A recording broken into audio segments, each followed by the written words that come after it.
রাজধানীর উত্তরায় দিয়াবাড়ির হাটে গরু বিক্রি করে জাল টাকা পেয়ে প্রতারিত হয়েছিলেন নাটোরের সিংড়া উপজেলার পাকুড়িয়া গ্রামের বৃদ্ধ রইস উদ্দিন। তার কান্নায় কেঁদেছিল পুরো দেশ। সেই ঘটনা নজরে আসে ঢালিউডের জনপ্রিয় চিত্রনায়িকা অপু বিশ্বাসের।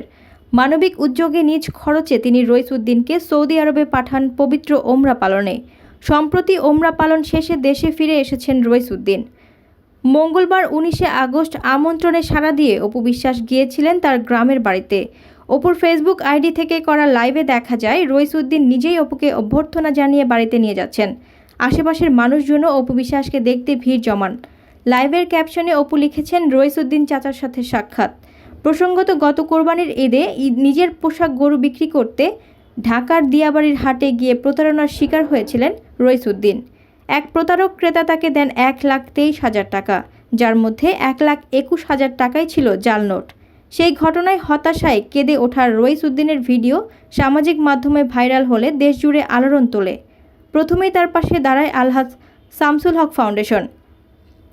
তারা নগদ 50,000 টাকা প্রদান করে এবং পরবর্তীতে নানা মাধ্যমে সহায়তা দেওয়া হয়।